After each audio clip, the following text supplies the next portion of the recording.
Well, good morning, good afternoon, or good evening, wherever you're watching this podcast slash LinkedIn Live. And welcome to our Bitpower Q4 2024 update on the data center industry in Ireland. My name is Garry Connolly, and I'm host for the session. I'm founder of Host in Ireland, and I'm joined by the CEO of Bitpower, Dave McAuley. How you doing, Dave? Great, Gary. Thanks for the invite to speak today. Looking forward to it. So what we're going to do is we're going to cover in two or three parts. I'm going to let Dave go through some of the analytics behind the numbers. Going to ask a few questions then after. But what I'd encourage you to do is that if you're watching this on LinkedIn, please put some questions into the comments. The wonderful Steve is there in the background. You can't see him, but he's trawling LinkedIn, and he'll make us aware of your questions. And we hope to get through as much as we possibly can, but please drop as many questions as you can. Let's keep it interactive. And with that, I'll hand over to yourself, Dave, to go through some of the numbers and your findings in Q4. Thanks so much, Gary. I suppose we've been analysing this data centre sector in Ireland since about 2017. And every now and again, we put out reports. We've often done quarterly reports. And it's really just a way to measure the industry and to put some manners on the numbers so that there is a source of numbers. Very much focused on energy. That's kind of our thing. So I'll step through. The report is very brief. It's like 5 pages. I'll go through the main points here, and then we can have a conversation about those. So I suppose first up, thanks again for the invite, Kerry. It's always good to put our numbers through Host and Ireland members, because I think people really appreciate the quantitative piece of this. So what I'm going to talk about, the structure of Ireland's data center industry. I'm going to talk a little bit about its growth. Construction numbers are really interesting, as always. And I'm going to talk about energy and carbon, the kind of element in the room for data centers. So in terms of measuring, we've put out numbers before, like 70, 80 data centers. You'll often hear the number 82 data centers. What we're counting are different size data centers. So small ones, we've got 19 small data centers. They're the kind of ones you see in your local town, providing your internet. They're more traditional. Average is about 1.5 megawatts in scale. Bigger than that, you have colo, the more traditional growth in colo. I'm counting 9. They're average, 5 to 10 megawatt scale, where businesses would locate their data center, their servers and stuff. And then cloud is the big stuff. Cloud is campus based. We count about 64 data centers in campuses. And if we count up the campuses, we've got about 23 campuses. And they tend to cluster then as well, because just the way the data industry works, they cluster together. They like to be close together in terms of connectivity, sharing data for the services that they offer. In Dublin, and this is illustrative only, it doesn't show you everybody's details, kind of obscured a little bit, but what we've kind of seen over the years is Clonshaugh, Ballycoolan and Grange Castle being kind of an availability zone for data centers, and we have some other data centers scattered around. Amazon have built in up a bit further north in Drogheda. There's other projects talked about in Arklow, in Ennis and other places. But Dublin has definitely been the main thing, circled around the T50 fibre trunking network. And we've seen that trend continue. We can talk a little bit about regional later on. Just in terms of our reports, and we've been tracking it for years, we've seen relatively steady growth, might be tapering off a little bit. We've grown to 1,400 megawatts in scale. I suppose for context, Ireland's grid is about 10 gigawatts of generation capacity, base load generation capacity. We probably use about 6, and the data center is no different in that they have a kind of a design load, and then they use an amount of that. We've been tracking that for since 2017, and it's been we've definitely seen growth, but we've seen a number of challenges as well. In terms of investment, and we might dig more into these, Gary, but our report is kind of saying there was 15 billion invested building facilities going back over the last decade or so. That doesn't include, building racks and servers and computer equipment. It's building buildings and the power infrastructure.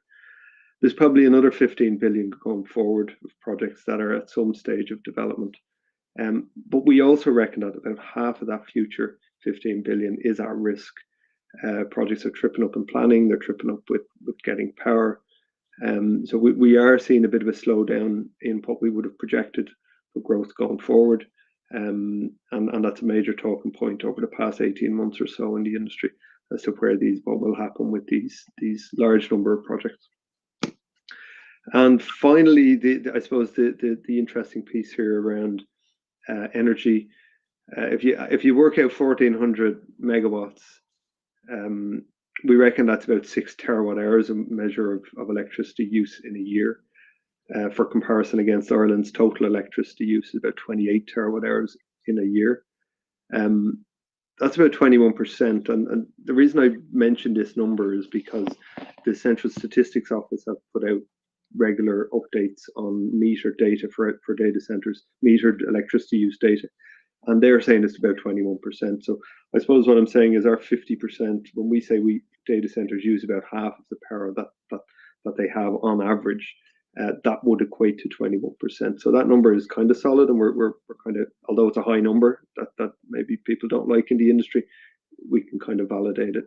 The other piece is 21% of electricity is one thing, but I mean, it comes down to emissions. So if you calculate based on last year's carbon intensity of the grid, which we can go in a lot of detail about this to prove greatly, but we're looking at 1.5 million tons out of a total national greenhouse gas emissions of 60 million tons. And the pie chart here on the bottom sort of shows what the breakdown of that 60 million is. And it's about 7 or 8%, 7.8% of that is electricity. And data centers are 21% of that. But if you crunch the numbers, you'll see that data centers are about 2.5% of our total emissions annually. So that's what we've done. That's how we cut the numbers. It's a high level view. We can go into micro detail in further reports. We've done that in the past. The intention of this report is to give very high level numbers that we can use to represent the industry. And I think, just to summarize then, from the report, we're saying 23 campuses of different sizes. Investment 15 billion with 15 billion in the future, half of which is at risk. 1,400 megawatt capacity up from 420 in 2017, and 2.5% of Ireland's CO2. So that's it. That's what we're covered. Well, thanks, Dave. That's the numbers. So let's give some context to some of this, if you don't mind. And one of the things that jumps out at me is obviously you've been tracking this for the guts of a decade now, since 2017. And obviously that's seen a lot of peaks and troughs. It feels like we're lurching every year. But from your perspective, you've more of an analytic mind. And where are we? What have you seen improved? And what have you seen unimprove, if that makes sense? Yeah, I think obviously energy is the big thing. Power is key for any data center industry. I think the trends I've seen over that period of time, where we had co-location data centers, and they led to the hyperscales coming here and building. We had Microsoft. Sorry, Dave, can I just for people are listening in, they hear words like hyperscale, born on the net, and all the rest. Can you just explain what is a hyperscale, please? Yeah, and so a hyperscale, I suppose, as the name suggests, it's very large scale.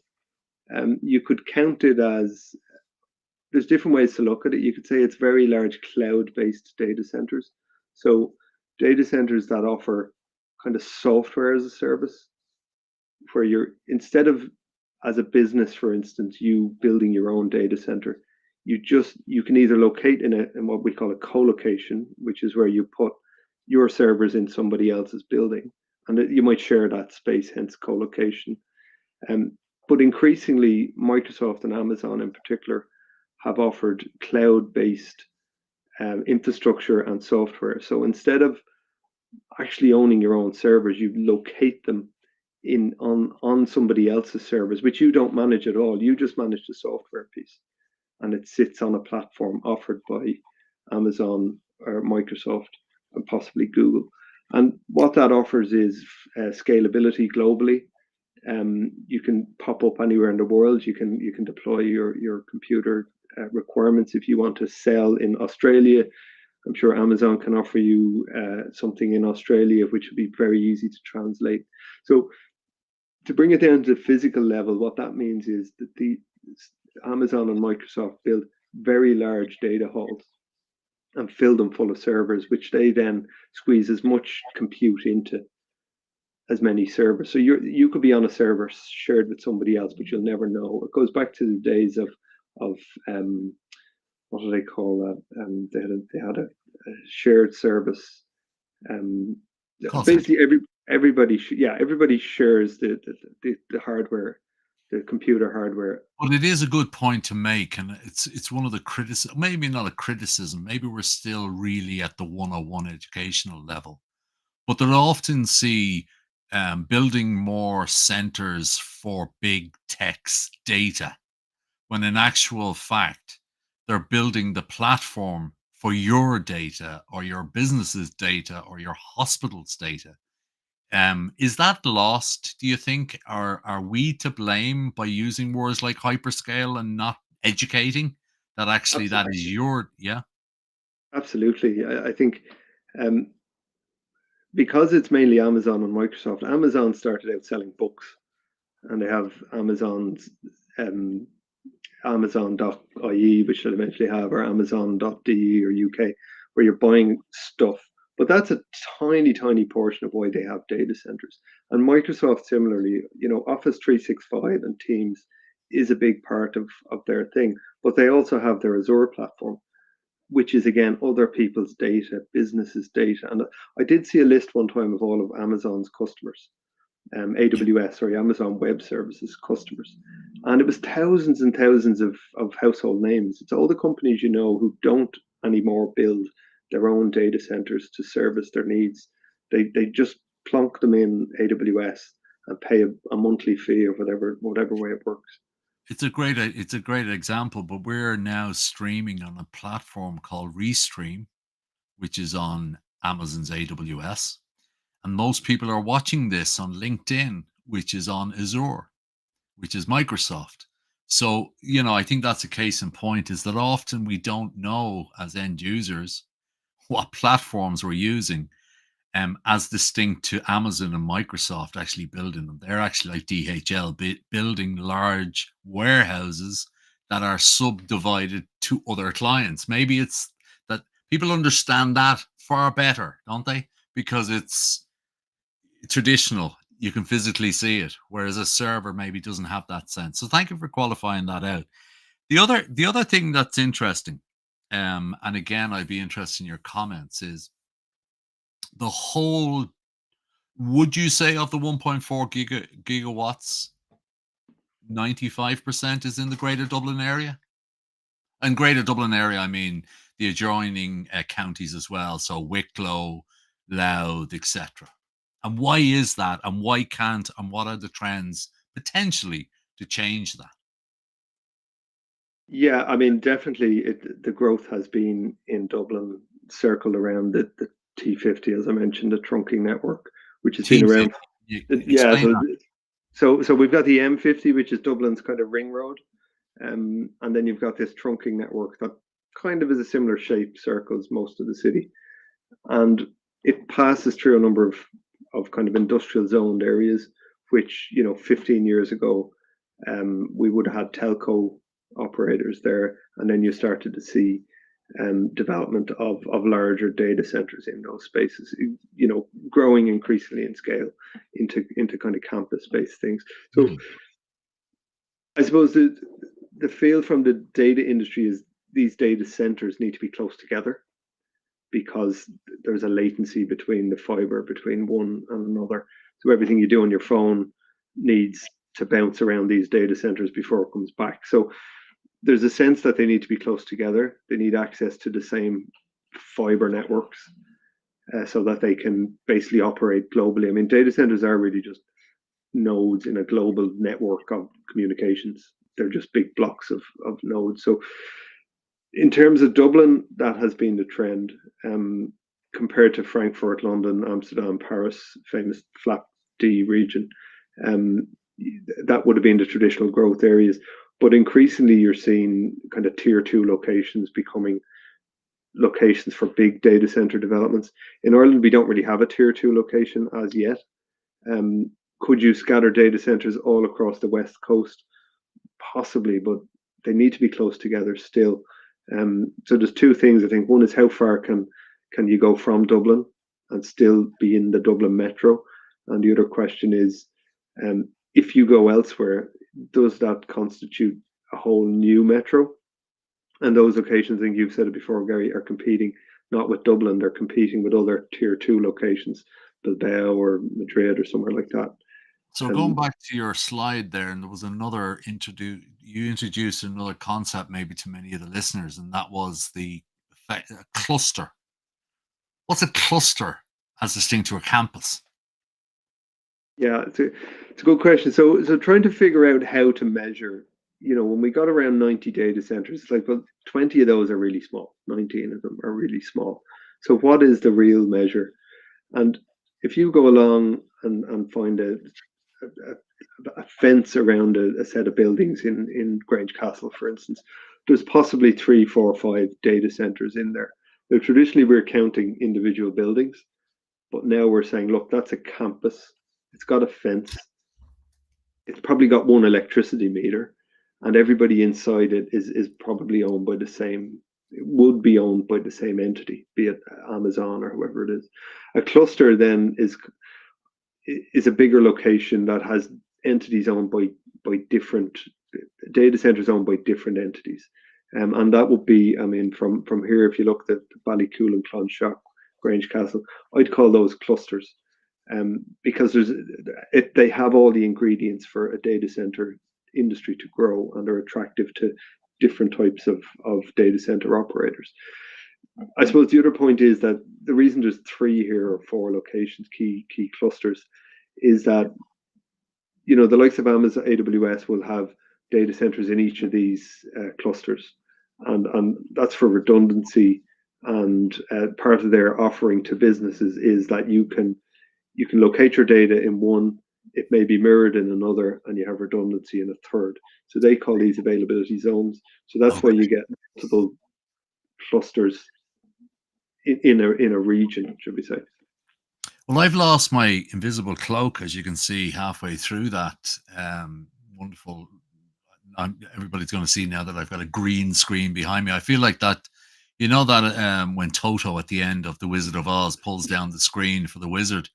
So you look wonderful still, but I look rather peachy and greeny. But so one of the things that we have to be mindful of is that the evolution of this center that holds data is really what the evolution of data of floppy disks and CD-ROMs, and then we talk about foreign direct investment and a lot of criticism about, well, these things are just sheds, right? But really, they're just the evolution, or they're just one part of foreign direct investment that Ireland so needs, and then it leads us into electricity, energy, Ireland.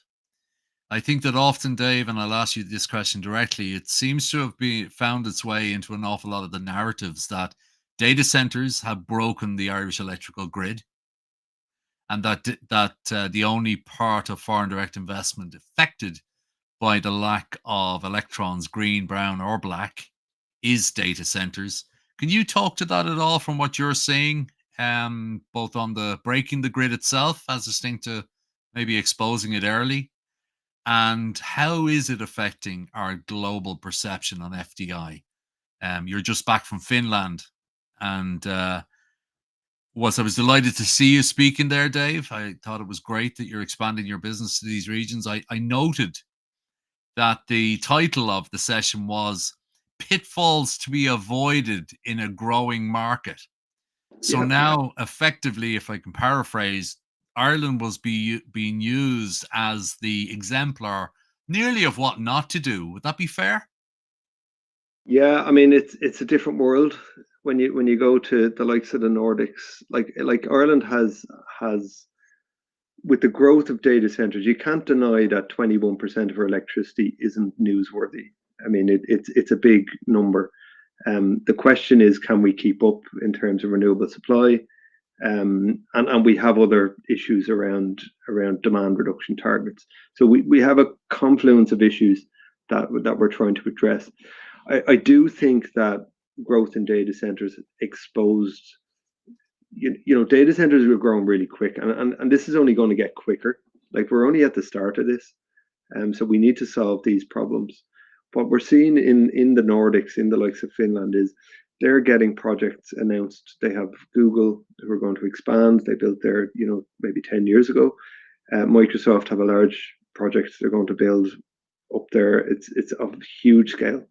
It's as much as Dublin's total data center capacity, starting all over again. And they're gung ho for it. Now, their electricity system, their energy system is probably more mature. Like, they have, like I talked about, 28 terawatt hours of Irish electricity demand annually. I did a quick Google on their demand, and it's about 78 terawatt hours. And they have a similar population. So I'm not quite sure what they're using electricity for, but they seem to be willing to grow electricity. They've obviously got nuclear and a lot of hydro, so they can offer very green electricity to their customers.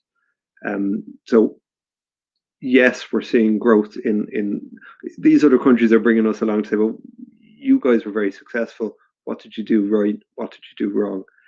For me to say what we might have done wrong, we although we had projections of growth, and even EirGrid have been projecting growth. Our reports going back to 2017 have been also projecting growth, but the system was dealing with decarbonisation and trying to grow and trying to change in a growing demand situation, and ultimately it became the scapegoat to say, look, demand growth is the problem, which I totally disagree with. I think we need that growth. We can talk about economic benefits of data centers, and specifically for Ireland, we've gotten a huge amount economically from data centers. And I mean, we can talk about, a lot of people say there's no jobs in data centers, whereas I see, and this becomes a big topic. We've got, if we look at the four, what we're calling hyperscale: Google, Microsoft, Amazon, and Facebook, Meta, what we're seeing is, I did a quick look through whatever latest news reports I could find on their employees. They've got about 17,000 employees between them. But the total number of people employed in the ICT sector is, I reckon, about 7 or 8% of our total workforce. So we do get jobs for tech. It's just that people don't connect it back to a data center. I suppose it's like a lot of things, Dave. It's the intangibility about workers, the narrative. I think I said it to you many times. I was born in a time when Jaws came out in '77. I genuinely didn't know what a great white shark looked like, but I was never going into any shallow water ever again about, instead of being frightened of it. And data centers is this sort of go-to place. It feels like it's great white shark, and it has this emotional reaction. I'd like to go back and, 21% of the available electricity. There's one question I'd ask is, that's only 21% of what we're generating. One would like to suggest that in the same way, David, and you've looked at these numbers, as we're not keeping up with demand and drawing electricity off the grid, what's going on with getting more onto it? Because I read a lot about Ireland will become the Saudi to wind, Saudi to electricity. Let's export electricity everywhere. I noted during the week also that electricity was zero, negative pricing. Why? Because when the wind's blown here, it's blown everywhere. So where's the value in exporting electricity when we have factories here ready to take them on, make stuff and export it? Can you talk to I that think at all? we've talked about this a number of times, the idea that adding value to electrons by running it through data centers and spitting them out as photons, which you send across fiber optic cables, seems to be a good business model, and we've done well with it. In terms of exporting the actual electrons, interconnectors are fantastic, and we've seen the value of interconnectors in reducing our CO2.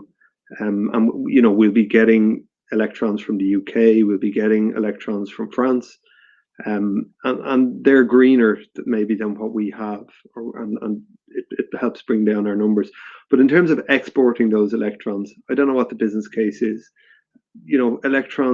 Electricity is quite cheap on that market, particularly as you say, if it's windy here and windy somewhere else, we have surplus electrons. If somebody doesn't want to buy them, the price goes very low. So we're not going to get the value for them. So I think there's definite value in interconnectors. We do need them, but we should be taking that electricity and using it carefully and in a flexible way. I think flexibility is going to be key for data centers. So on that basis, can you sort of, when we look at the electrical grids around Europe, they're all so meshed and interconnected that it's often hard, genuinely, to understand what electron comes from where. It's actually just the way it is. Ireland isn't particularly well interconnected. So Yeah, yeah, when it is shown, oh, obviously we have two on the way, one to France and one to the UK, which is both for what? Security of supply and availability of exporting when we have too much, importing when we don't. But it's huge criticism in the press, all over the press. When Ireland yesterday, I saw, I'll read it out to you. The EPA announced yesterday that the quarterly reduction year on year for the first quarter of this year of our electricity again is 16.9%, due to 50% is due to interconnects and 50% is due to other electrical, more mm, renewable stuff.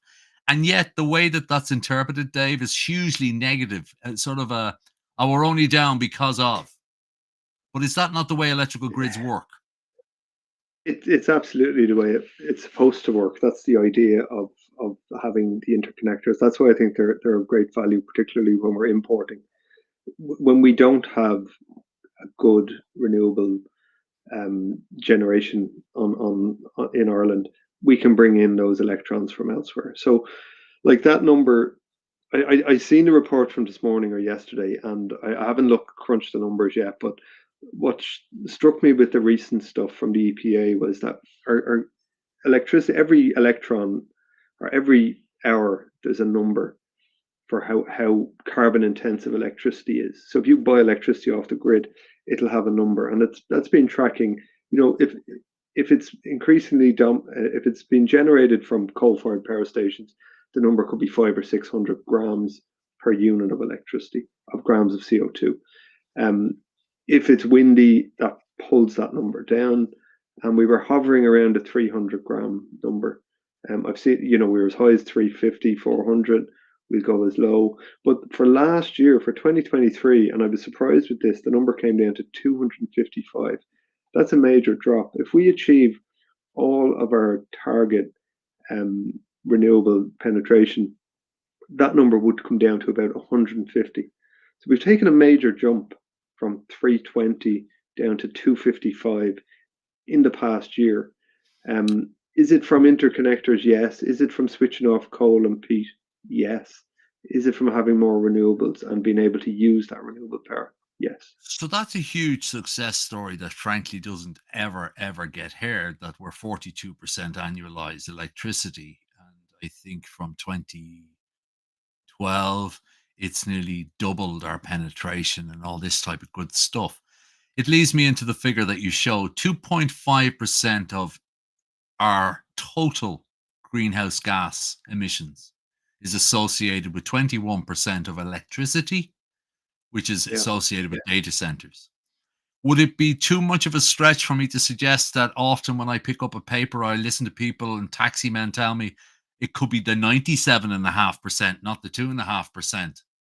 And how does one change that narrative into actually driving home 2.5% of a industry that is part of a 220 billion export in ICT and related services, that employs 240,000 people in Ireland, and they're the numbers. How does one get around that sort of difficult emotional impasse, in your opinion? I suppose some of the other sectors are a bit more personal, a bit more close to home, or at least we perceive them as that. We don't see that 21% as being connected to our phone. We see it as a data center as opposed to something that we're doing. So that's the first thing. The other sectors like transport is quite personal. If you're a car person like I am, do you want an EV? Would you prefer petrol or diesel? Should you get the bus?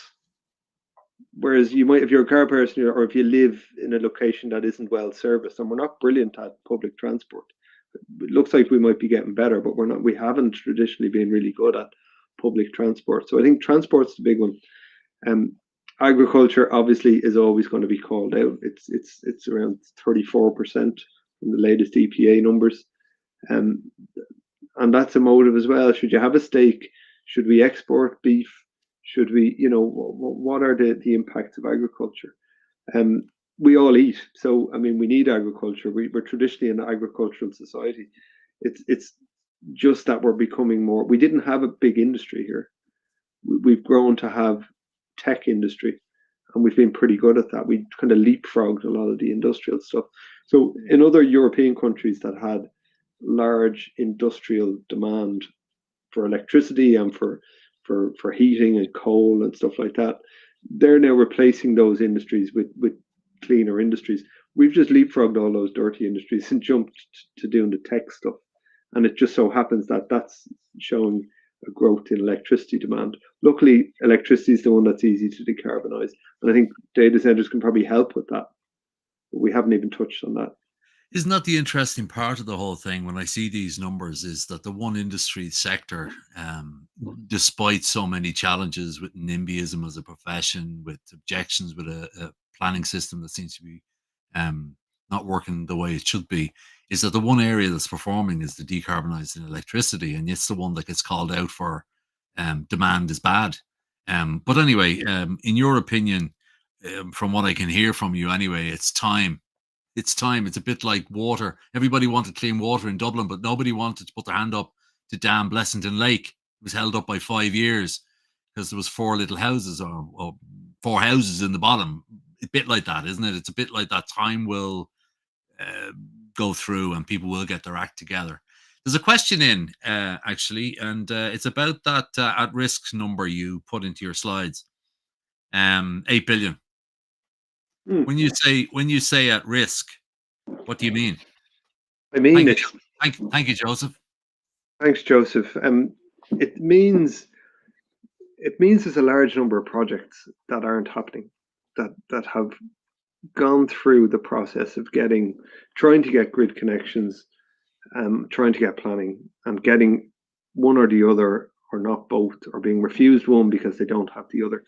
I reckon this is between 15 and 20 projects, not just in Dublin now. Some of these are regional projects that are held up for different reasons, mostly pointing to the energy thing, environmental thing, or bats or something. There are some. There's a kind of a stop data centers kind of feel around some of the objections that we're seeing trying to hold up data center And what projects. is the number one, David? What is the number one thing that's object? We've already discussed at length 2.5% of Ireland's emissions is data centers, which is 1.4 gigawatts and is 15 billion investment, etc. So, are we still at the vampires taken from people's homes, blackouts? Is it a narrative or is it a bit of everything and down with that sort of thing, like Father Ted said? I think there's a few things happening there. I mean, about 2 years ago, we had panic because it looked like we didn't have enough generation capacity to feed the grid in the winter. That was we didn't deliver on generation capacity. And then you had the Ukraine situation where natural gas was potentially going to become scarce.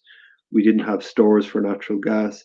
There was a security of supply question, and EirGrid started issuing warnings that maybe we'll have blackouts in the winter, and that got picked up as, if we didn't have these data centers, we'd have enough electricity. So that's kind of led to that. Now we're out of that now. They've put in temporary generation. They've built the grid, the generation capacity a bit better. So, and they've issued, notice this year that this winter we're not at risk. So that's kind of come and gone. But it's fed into a narrative that data centers are taking up, either they're taking up our grid capacity, they're affecting our security of supply, or they're taking all our renewables. I've heard this one a few times. All the renewables that we're building, all the wind farms that we're building, sure, it's the data centers using that. That's the perception. But the reality, I suppose, is that data centers are increasingly, tech companies are the biggest buyers of renewables globally, but what they're actually doing is buying stuff that isn't subsidized, that isn't, that what they call additional. It will be additional. So it will be stuff that wasn't built for necessarily to decarbonize the grid. They're kind of adding new stuff that wouldn't maybe have happened without them. So to close on Joseph's question, at risk due to a confluence of issues such as planning rejections, grid connections being offered then taken back, Yeah. delays in sort of on-site generation, general uncertainty, a booming industry everywhere else, so people having only a tolerance for, you give it to me or you don't give it to me. Is it a sort of, as I say, you're just back from Finland. They just announced 15 billion in capital investment. They are building Microsoft, as it happens. Irish people love to say, "Oh, home of Microsoft." They're building a 2 gigawatt cluster up and around there, which is, to give sense, what took us 15 years for our whole cluster, they're building out in 4 years. So is it a bit of, look, give us a shout when you have worked this out, lads? What's going on? Why would anybody keep going? And what would you like to see for the next general election coming up? What would you like to see happen to not kill this industry and obviously a golden goose of the FDI world? Yeah, I think to your first question on the Nordics and the Finns in particular, the reason they're looking at Ireland is they want they're going to be, they want to develop a construction industry around this, and they well know that it's going to be Irish contractors up there. I heard a number, 70% of data center projects in Europe have Irish contractors, not just in them, but running them. So that's a big piece of our export Isn't that it such other an countries. isn't it such an interesting thing you're saying that, because those that would detract against no jobs, I'd nearly suggest that they should go to Dublin Airport or any airport on a Monday morning. See all the vans parked where they're going all over. We're exporting all these massive capabilities. Is that fair? Absolutely, like the number, like talk to anybody in Europe in the data industry, and they're like, or they know that Ireland has a challenge around power and around pushing out these projects, but what we are good at doing, our workers have gone to build the stuff elsewhere, and they have the relationships with the hyperscales, so they're in there and they're delivering. So it is, yeah, it's, 70%, yeah, 70% of projects in the digital infrastructure space outside of Ireland in Europe have Irish people involved in the design, build, of the operation. What an incredible story. Would they like to come home? Will they want to come home if we well, get our act I together? mean, Iraq together means a couple of things. It means housing. It's always the thing with tech companies. Where's the housing? Where are we going to put our workers? Can we build houses? Well, let's stay away from that just for 1 second. Let's concentrate in the data center stuff for 1 second. If what would you like to see? What would you, if you had, if you were talking now to the next minister, what would you like to see in place? You saw the UK, who went from being a pretty similar narrative to Ireland, to be honest, about stopping everything that had a data center, to actually embracing them now. And I saw last week they announced, was it in the region of 30 billion of capital investment in centres, refurbishing old battery places, looking at old industrial sites, giving them a good refresh. So what would you be saying to the incoming minister for energy, communications, and whatever else they have in that bag of I tricks? suppose, yeah, I suppose the first question is what would that minister be?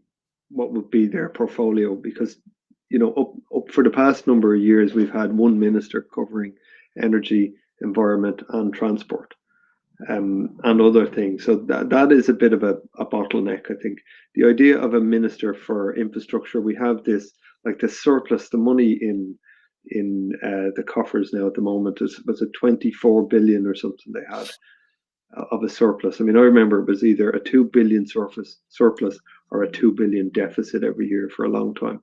And if there was a surplus, you got an extra few bob in your pay packet. If it was a deficit, they changed taxes. What would I have them do? I think definitely looking at what the UK are looking at.